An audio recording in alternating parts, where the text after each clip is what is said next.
A continuación, repasaremos el tema tromboembolismo pulmonar. Vamos a repasar las generalidades del tromboembolismo pulmonar, su fisiopatología, la presentación clínica y diagnóstico, cómo se clasifica según severidad, cómo es el tratamiento según la clasificación de severidad, cuáles son los factores de riesgo y cuál es la duración del tratamiento según cada caso. Es importante recordar que el TEP corresponde a la tercera causa de muerte cardiovascular después del infarto con el miocardio y el accidente cerebrovascular. Las muertes por TEP habitualmente ocurren en las primeras horas de instalación del cuadro clínico y el problema es que a veces no se diagnostica oportunamente. Hasta el 55% de las veces hay un atraso en el diagnóstico de la embolía pulmonar, lo cual incide fuertemente sobre la mortalidad de este diagnóstico. La incidencia de embolía pulmonar aumenta con la edad y en general se acuña el término enfermedad tromboembólica o tromboembolismo venoso, porque el TEP es un continuo de una trombosis venosa profunda. La relación de TVP con TEP es 2:1. Desde el punto de vista fisiopatológico, en el TEP pueden ocurrir tres problemas. Puede ocurrir una insuficiencia respiratoria por trastorno BQ, donde se ventila espacio muerto. Puede ocurrir un infarto pulmonar que se manifiesta como hemoptisis. Y puede ocurrir un aumento brusco de la resistencia vascular pulmonar. Este último es el más importante, es el que determina el pronóstico y la gravedad del TEP. Es a través del aumento brusco de la resistencia vascular pulmonar donde nosotros vamos a clasificar el TEP de acuerdo a un riesgo bajo, intermedio o alto. Y la manifestación clínica de esto es la sobrecarga del ventrículo derecho y el shock obstructivo. Voy a explicar en qué consiste este problema. Tal como sale en esta diapositiva escrita, el principal problema del TEP es vascular, no es respiratorio, es un problema vascular. Imaginen un ventrículo derecho que tiene una pared delgada, que está acostumbrada a expulsar sangre hacia el territorio pulmonar que es de baja presión. El ventrículo derecho no está adaptado para vencer resistencias muy elevadas. En la embolía pulmonar, al haber un tapón que obstruye el flujo de sangre a nivel del territorio pulmonar, ocurre bruscamente un aumento de la resistencia vascular pulmonar. Y esto pilla al ventrículo derecho desprevenido, donde va a ser incapaz de expulsar adecuadamente la sangre hacia el territorio pulmonar. Esto es el fenómeno que llamamos el aumento brusco de la postcarga. Lo voy a explicar haciendo una analogía. Si alguien va al gimnasio y trata de levantar una mancuerna de 10 kilos con el brazo, utilizando el bíceps, es posible que logre acortar su brazo y levantar el peso, porque tiene el músculo adaptado para levantar esa cantidad de resistencia. Pero si un brazo que está acostumbrado a levantar 10 kilos, de un día a otro le pedimos que levante 50 kilos sin haberse adaptado, lo más probable es que no logre acortar la fibra muscular, que no logre levantar ese peso con el brazo. Este mismo fenómeno es lo que ocurre en el ventrículo derecho frente a un TEP. El TEP está acostumbrado a acortar sus fibras musculares para vencer una baja resistencia pulmonar. Pero cuando la resistencia aumenta bruscamente, el ventrículo derecho no ha tenido tiempo suficiente para adaptarse y lamentablemente no va a poder acortar sus fibras musculares. Eso es lo que llamamos la claudicación del ventrículo derecho. En otras palabras, la claudicación del ventrículo derecho corresponde a una disfunción sistólica causada por un aumento brusco de la postcarga. Eso hace que el volumen inyectivo del ventrículo derecho sea muy bajo. Por lo tanto, la cantidad de sangre que le llega al ventrículo izquierdo va a estar bajo. Esto genera un fenómeno en espiral donde la afección del ventrículo derecho determina posteriormente un shock. Y llamamos este shock obstructivo porque la causa es una obstrucción de la circulación de la sangre a nivel pulmonar. Si se fijan en este esquema de abajo, podemos ver cómo va afectando a mayor compromiso vascular pulmonar, mayor obstrucción del flujo y mayor claudicación del ventrículo derecho. Cuando el compromiso vascular pulmonar afecta menos de un 30% del territorio pulmonar, en general no hay fenómenos de claudicación y sobrecarga ventricular derecha. Si que afecta entre un 30 y 50%, empieza a haber sobrecarga ventricular derecha, pero no es tanto como para impedir que se contraiga el ventrículo derecho. En cambio, cuando la resistencia vascular pulmonar afecta más del 50% del territorio pulmonar, empieza a ocurrir un shock obstructivo con compromiso hemodinámico. Esto también se explica en esta diapositiva. Una embolía pulmonar es un tromboembolismo agudo, ¿no es cierto?, que aumenta bruscamente la resistencia vascular pulmonar. Eso genera una sobrecarga brusca de presión sobre el ventrículo derecho, el aumento brusco de la poscarga. Este aumento brusco de la poscarga, por un lado, aumenta la tensión de la pared, es decir, aumenta la demanda de oxígeno, y también hace que al no poder contraerse adecuadamente, va a estar hipokinético y se va a empezar a dilatar porque va a aumentar el volumen de fin de sístole de este ventrículo. Esto hace que disminuye el gasto cardíaco del lado derecho, y eso hace que el ventrículo izquierdo va a tener menos llenado, porque le llega menos sangre al lado izquierdo. Eso hace que caiga el gasto cardíaco al lado izquierdo, y esto determina hipotensión del punto de vista sistémico, menor perfusión de las arterias coronarias, en un ventrículo derecho que está con mayor demanda de oxígeno, por lo tanto empieza a ocurrir isquemia del ventrículo derecho, y esta isquemia perpetúa el shock al causar más hipoquinesia. De esta manera, el ventrículo derecho, si se dilata y si está hipokinético, significa que está con compromiso hemodinámico por culpa de la embolía pulmonar. Y si empieza a ocurrir un aumento de la troponina, quiere decir que está ocurriendo isquemia de la pared del ventrículo derecho, y se aumenta el BNP o el ProBNP, quiere decir que existe un aumento importante de la presión ventricular derecha. Se lo menciono porque habitualmente el ecocardiograma, la medición de troponina y la medición de ProBNP son elementos que utilizamos para marcar pronóstico en un paciente con TEP. Si entendemos que la fisiopatología del TEP va a cambiar de acuerdo a cuánta vasculatura pulmonar está amenazada, la presentación clínica también va a ser distinta. Un paciente con un TEP puede estar asintomático o puede llegar a tener un shock obstructivo. Y las manifestaciones clínicas son muy variadas. Un paciente se puede manifestar por dolor torácico, por hemoptisis, por un síncope, por un shock obstructivo. Puede descompensar una insuficiencia respiratoria previa con un paciente que tiene un EPOC. A veces es un hallazgo en el estudio de hipertensión pulmonar. A veces es un hallazgo imaginológico en un escáner que se solicitó por otro motivo. A veces se manifiesta solamente por taquicardia sinusal. A veces solamente se manifiesta como disnea. La idea de esta diapositiva es demostrar que la presentación clínica del TEP es muy variable. Por lo tanto, es un diagnóstico diferencial de todas estas presentaciones clínicas. Entonces, en cuanto a la presentación clínica, obviamente hay algunos síntomas y signos que son más comunes. Hay que destacar que la disnea es el síntoma principal.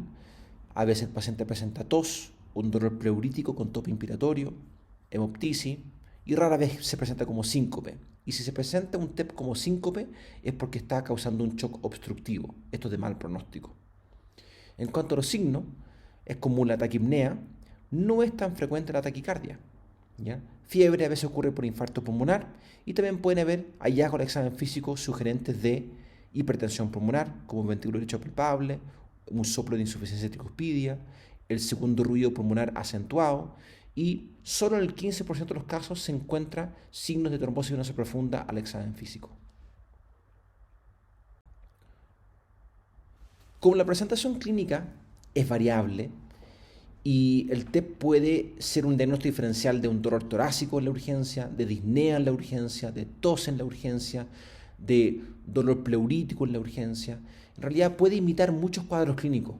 Entonces, la pregunta es, ¿Vamos a pedir un angioTAC pulmonar a todo paciente que consulta por alguno de estos síntomas? La respuesta es no. Entonces, ¿a quién le pedimos un angioTAC pulmonar? ¿A quién vamos a hacer el gold standard para evaluar si tiene o no tiene un TEP? Para eso se puede utilizar el juicio clínico, ¿ya? Pero, como el juicio clínico a veces es difícil de adquirir y requiere experiencia, existen también unos scores que uno puede aplicar para determinar si vale la pena pedir un angioTAC pulmonar o si basta con pedir un doble dímero D como un método de diagnóstico diferencial de un TEP. El score de Wells simplificado es muy fácil de utilizar, ¿ya? Y aquí está la tabla, dice en realidad si un paciente tiene una probabilidad alta de tener un TEP, en el fondo tiene 2 o más puntos, y si tiene una probabilidad no alta de tener un TEP, tiene 1 o menos de un punto. Si un paciente tiene más de 2 puntos, la verdad es que corresponde hacer un angioTAC pulmonar en la urgencia. En cambio, si es que no tiene más de 2 puntos y uno tiene una pequeña sospecha de que podría tener un TEP el paciente, ahí corresponde medir un dímero D para determinar si tiene un TEP o no, ¿ya? El dímero D entonces es un examen muy bueno para descartar TEP y el angioTAC pulmonar es el gold standard para confirmar TEP, ¿ya? Sabemos que el TEP tiene presentaciones clínicas muy variables y que es un diagnóstico diferencial de muchos motivos de consulta al servicio de urgencia. Por lo tanto, no podemos pedir una angioTAC pulmonar cada vez que un paciente consulta por disnea, o por taquicardia, o por taquipnea, etc. Tenemos que tener algún esquema, un algoritmo diagnóstico. Acá estamos viendo el algoritmo diagnóstico de la Sociedad Europea de Cardiología, donde divide el motivo de consulta en pacientes con hemodinamia estable a la izquierda o hemodinamia inestable, es decir, un shock. Si el paciente está hemodinámicamente estable y tenemos una sospecha de embolía pulmonar, corresponde utilizar el juicio clínico con o sin el apoyo de un score, como el score de Wells, para definir la probabilidad de un TEP. Si el paciente tiene una probabilidad alta de tener un TEP, entonces debo solicitar un angioTAC pulmonar para confirmar o descartar el diagnóstico. Si el paciente tiene una probabilidad baja de tener un TEP, entonces basta con pedir un dímero D. Si el dímero D sale negativo, entonces me quedo tranquilo de que el paciente no tiene una embolía pulmonar. Si el dímero D sale positivo y no he confirmado o descartado otro diagnóstico como el causante del síntoma, entonces debo proceder a realizar un angioTAC pulmonar para confirmar o descartar el TEP.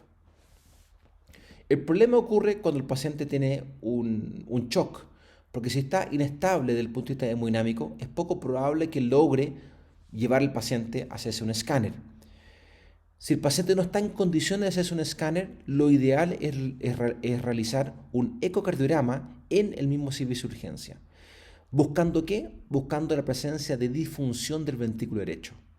Si el paciente no tiene disfunción ventricular derecha, entonces quiere decir que no hay un TEP causando shock, no hay un TEP causando inestabilidad hemodinámica, así que debo buscar otro diagnóstico diferencial.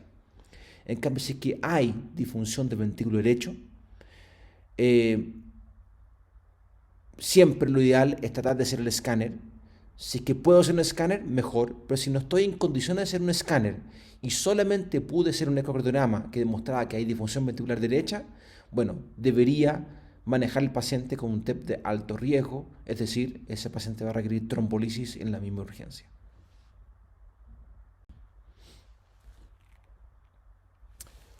Entonces, para resumir, los exámenes diagnósticos, por un lado existe el doble dímero D, o también llamado dímero D, que es útil en el paciente ambulatorio o en el servicio de urgencia, no sirve para pacientes que ya están hospitalizados, ¿ya?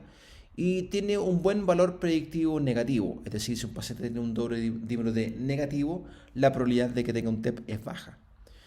El examen de elección, el gold standard, es el angioTAC de tórax, ¿ya? Actualmente es el mejor examen para hacer el diagnóstico, tiene buena sensibilidad y especificidad. Y lo más importante es que tiene un valor predictivo negativo, ¿ya? Es decir, si un paciente tiene un disnea, por ejemplo, o tiene tope inspiratorio, o tiene tos, y le realiza un angiotac pulmonar y está negativo para un TEP, entonces quiere decir que el paciente no tiene un TEP causando ese cuadro clínico, ¿ya? El angiotac pulmonar también permite evaluar si el ventrículo derecho está dilatado o no. Sin embargo, no es la mejor herramienta para ver esto, es claramente mejor el ecocardiograma. El electrocardiograma no se utiliza para hacer el diagnóstico de TEP. Sí se utiliza como diagnóstico diferencial del dolor torácico o de la taquicardia, ¿ya? Eh, y uno puede ver en el electrocardiograma algunos signos de sobrecarga ventricular derecha. En otras palabras, el electro va a estar alterado solo en TEP con riesgo moderado o riesgo alto, pero el TEP de riesgo bajo que no tiene sobrecarga ventricular derecha va a tener un electrocardiograma normal, ¿ya? ¿Qué puede ocurrir cuando alguien tiene un TEP sobre el electro? Puede ocurrir taquicardia sinusal, bloqueo en completo de rama derecha o bloqueo en completo de rama derecha, una onda D negativa de V1 a V4, el famoso patrón S1, S profunda en D1, con onda Q en D3 y T negativa en D3, que habla de sobrecarga ventricular derecha, desviación del eje QRS a la derecha, y en algunos casos puede haber FA, que no es tan frecuente.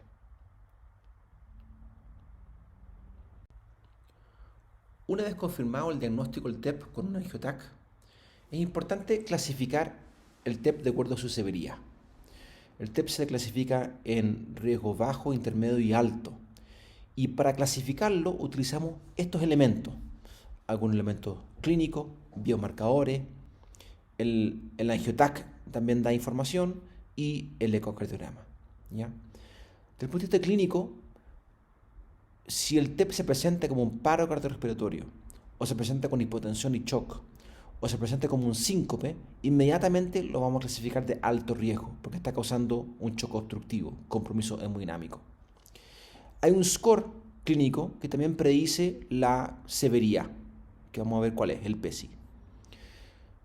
Los biomarcadores hay que solicitarlos siempre frente a un TEP, medir BNP o proBNP y medir troponina para ver si hay o no hay biomarcadores de sobrecarga ventricular derecha y de isquemia del ventrículo derecho. El angiotac de tórax da un poco de información porque nos puede decir si está dilatado el ventrículo derecho o no. Y es muy importante también el ecocardiograma. El eco va a confirmar si hay o no hay sobrecarga ventricular derecha. El PESI es un score clínico, este es el PESI simplificado en realidad, que nos dice cuál es la probabilidad de muerte por parte del TEP, ¿ya? Como ven acá, si alguien tiene 0 puntos, su mortalidad es de 1% a los 30 días. Que si alguien tiene mayor o igual a 1 punto, la mortalidad aumenta bastante, casi 11% a los 30 días, ¿ya? Esto tiene que ver con representación clínica. A mayor edad, mayor mortalidad.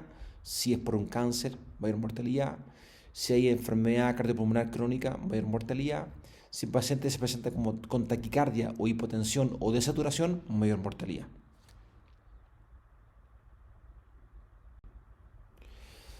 Yo creo que esta diapositiva quizás es la más importante de esta clase porque resume un poco el enfrentamiento del paciente con TEP.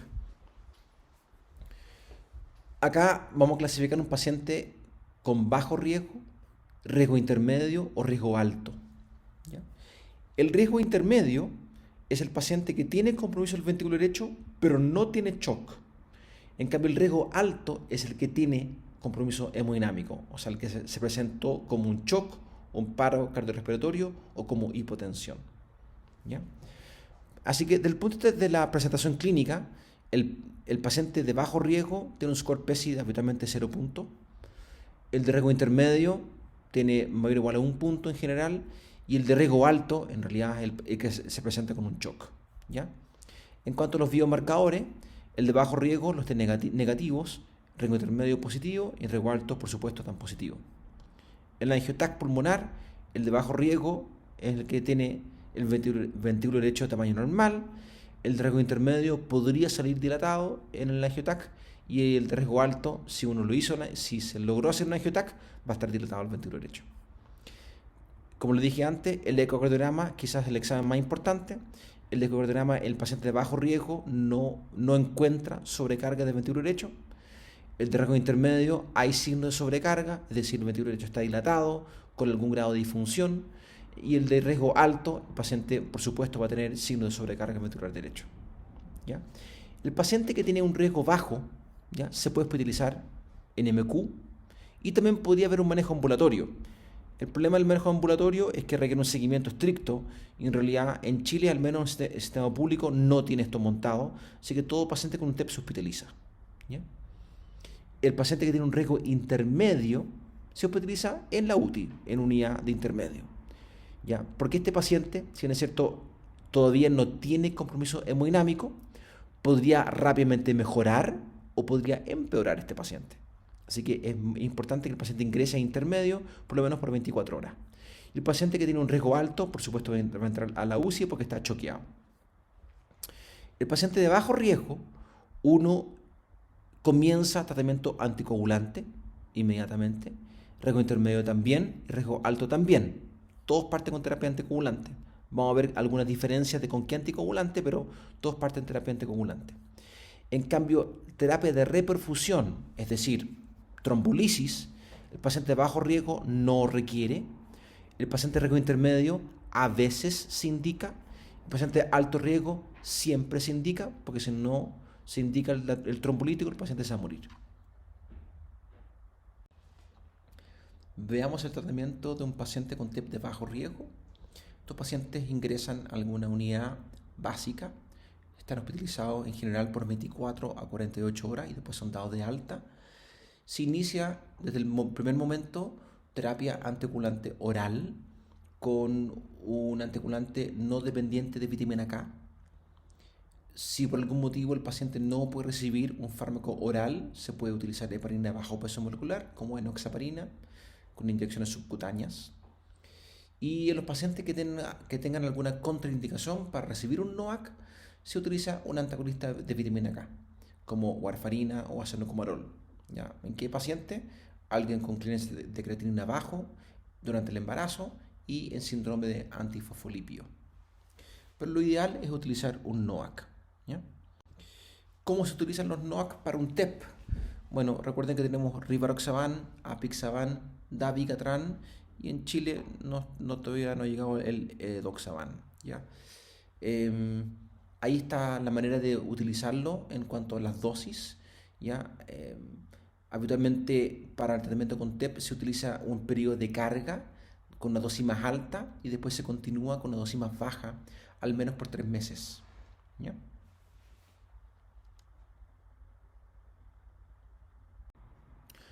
Ahora veamos el tratamiento del TEP con riesgo intermedio. Lo primero es hospitalizar en la UTI, ¿ya?, en unidad de intermedio. Y se inicia terapia anticoagulante con heparina.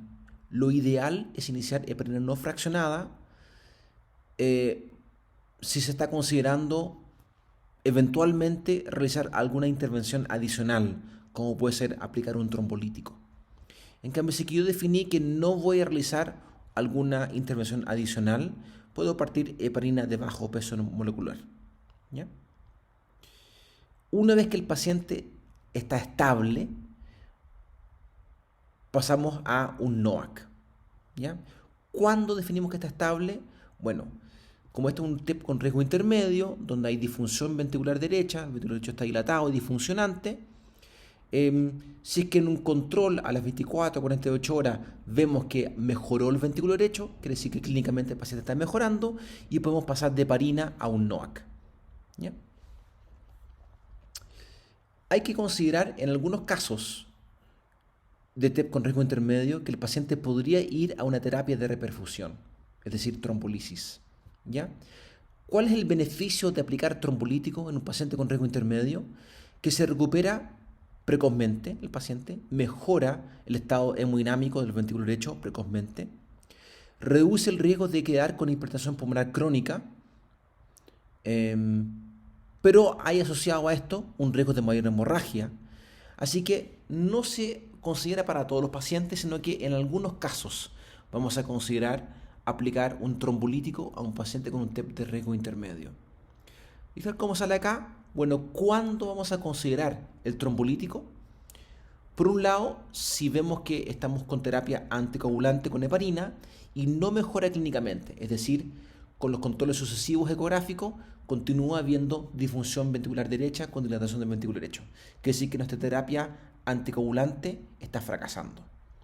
Si el paciente presenta un deterioro clínico, es decir, empeora su evolución, si evoluciona con un distrés respiratorio, empieza a desaturar, está cada vez con más apnea respiratorio, el trombo en tránsito es ver en la ecografía un trombo que está cabalgando dentro de la arteria pulmonar y si se desprende va a causar un fenómeno embólico incluso peor. Así que en ese caso a veces conviene trombolizar. Como dije anteriormente, si persiste la disfunción ventricular derecha, si lentamente empieza a presentar signos de bajo gasto cardíaco, es decir, empieza a transformarse en un TEP con riesgo alto o severo, ¿ya? O sea, se empieza a choquear el paciente. Y siempre hay que considerar que uno debería trombolizar pacientes con bajo riesgo de hemorragia y que tengan buena expectativa de vida, ¿ya?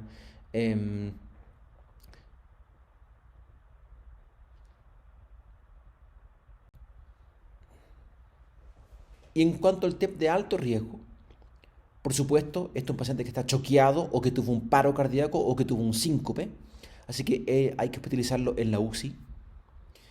Se inicia de entrada heparina no fraccionada, ¿ya? Se da apoyo hemodinámico y oxigenoterapia según necesidad. Si hay que intubar al paciente, se intuba. Si hay que partir drogas vasoactivas para mantener la presión arterial, se parten drogas vasoactivas. Pero aquí lo más importante es lo que está escrito a continuación: utilizar terapia de reperfusión de manera precoz.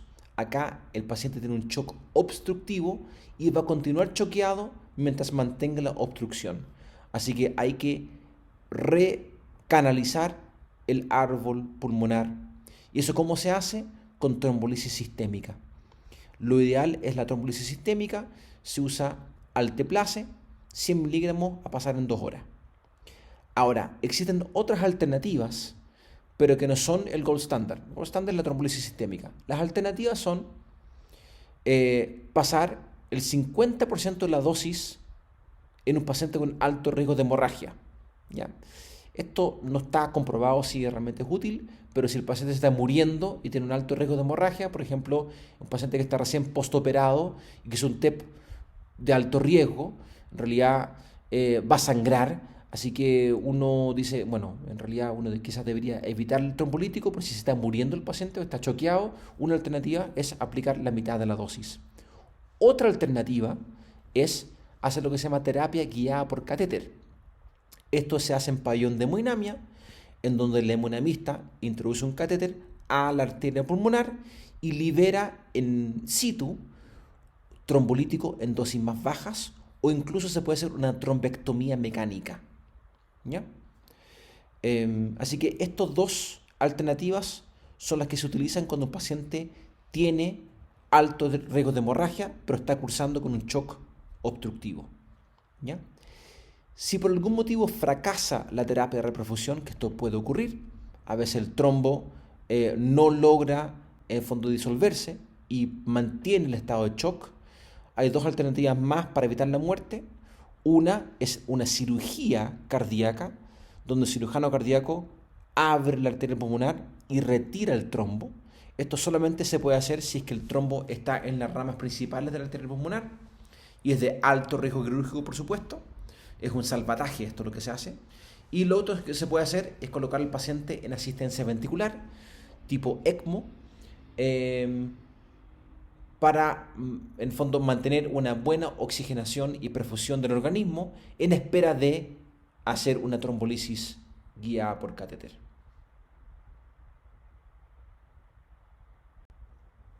Recordemos que cuando un paciente tiene un TEP o una TBP, siempre hay que buscar si hay algún factor de riesgo corregible, y en caso de haber un factor de riesgo no corregible, fondo, esto puede afectar la duración del tratamiento anticoagulante.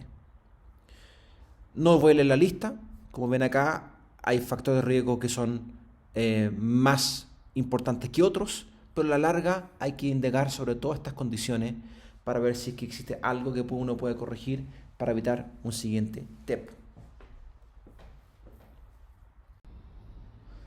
Una consideración especial para la trombofilia heredada. Se han descrito muchas mutaciones que pueden favorecer eventos tromboembólicos a nivel venoso. Los más comunes y los que se miden en la práctica clínica son la mutación del factor 5 de Leiden y la mutación de la gen de la protrombina, la deficiencia de proteína C, proteína S o de antitrombina. La hiperhomocisteinemia se mide en el kit diagnóstico, pero en realidad no se sabe si juega un rol importante. Y algo que no se mide, pero siempre hay que considerarlo, la presencia de historia familiar de tromboembolismo venoso. Esto es importante porque existen muchas mutaciones que no se están midiendo, ¿ya? Así que si alguien tiene una fuerte carga familiar de tromboembolismo venoso, lo más probable es que exista una trombofilia, independiente que no aparezcan algunos de estos marcadores en el examen, ¿ya? ¿En qué nos sospechamos trombofilia heredada? Cuando ocurre tromboembolismo en pacientes jóvenes, cuando hay antecedentes familiares importantes, cuando hay TDP o TEP recurrente, cuando ocurren sitios atípicos, es decir, por ejemplo, trombosis del seno venoso, trombosis de alguna vena del brazo, trombosis de lechos plácnicos, etc. Y en presencia de aborto recurrente, ¿ya? Acá algunos de estos se miden la mutación y en otros se mide la actividad. Factor 5 de Leiden y mutación de gen de la protrombina, esto es una mutación que se mide. Así que se puede medir esto en cualquier momento de la terapia del paciente, porque el hecho de que esté anticoagulado no va a afectar, no altera el resultado del examen. En cambio, la deficiencia de proteína C, proteína S o antitrombina sí se altera si el paciente está tomando terapia anticoagulante. Por lo tanto, lo ideal para poder hacer el estudio de trombofilia es tomar una muestra de sangre antes de partir la terapia anticoagulante, o si ya se partió la terapia anticoagulante, lo ideal es hacer el estudio de trombofilia una vez terminada la terapia anticoagulante.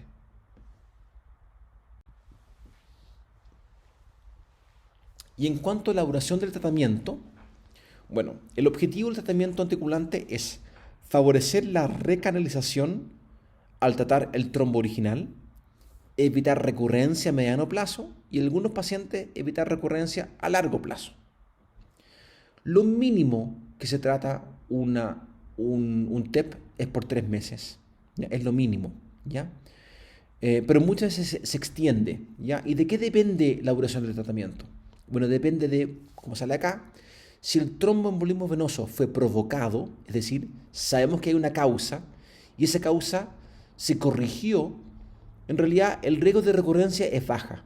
Por lo tanto, este paciente puede recibir 3 meses de terapia anticoagulante, ¿ya?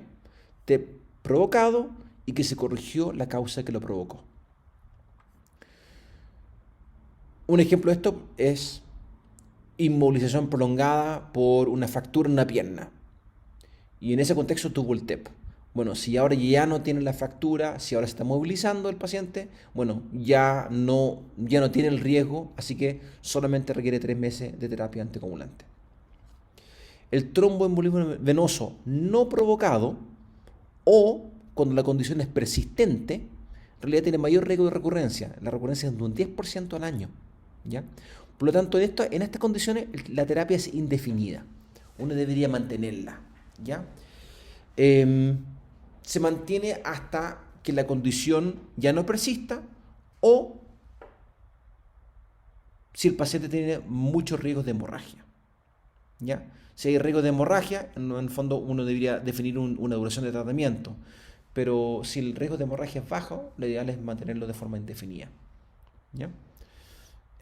Un ejemplo es, por ejemplo, un TEP que ocurrió en un paciente que tiene síndrome de antifosfolipio, o un TEP en un paciente que tiene mutación del gen de la protrombina, ¿ya? Son pacientes que tienen una condición persistente, así que la verdad es que lo ideal es tratamiento indefinido, siempre y cuando su riesgo de hemorragia sea bajo, ¿ya? Cuando vamos a suspender la terapia anticoagulante, porque decidimos que cumplió con su plazo, es bueno medir un doble dímero D, porque si el dímero D está elevado después de 3 meses, 6 meses o un año, la verdad si se mantiene elevado el dímero D, quiere decir que todavía hay riesgos de recurrencia de un tromboembolismo venoso. Por lo tanto, habría que extender el tratamiento, ¿ya? Siempre que el riesgo de hemorragia sea bajo. Acá recuerden que cuando uno da terapia anticoagulante, siempre hay que considerar el riesgo de hemorragia como un efecto adverso del tratamiento, ¿ya? Y algo que está bien definido, hay que dejar tratamiento indefinido en caso de un segundo tromboembolismo venoso, ¿ya? Si alguien tuvo un segundo TEP, la verdad es que se ganó la terapia anticoagulante para siempre, ¿ya? Eso. Para dejarlo más claro, estos son ejemplos de TEP provocado, donde habría que dar solamente 3 meses de terapia. Por ejemplo, un TEP que ocurrió en el contexto de una cirugía, por embarazo o poscesárea, inmovilización de una extremidad inferior, si fue por algún trauma de extremidades inferiores, si se fue asociado a inmovilización, viaje en avión, si fue asociado a uso de anticonceptivos orales o terapia hormonal de reemplazo y ya se suspendió la terapia, por supuesto, o si fue en el escenario de un paciente hospitalizado por alguna enfermedad infecciosa aguda, como una neumonía, por ejemplo, ¿ya? 3 meses de terapia, se suspende. Ejemplos de TEP no provocados o de condiciones persistentes, por los cuales habría que extender la terapia anticoagulante, si esto fue asociado a alguna enfermedad del colágeno vascular, síndrome de fosfolipio, un cáncer que se mantiene activo, alguna enfermedad mieloproliferativa o alguna trombofilia. En estos casos, habría que mantener la terapia anticoagulante siempre y cuando el riesgo de hemorragia sea bajo.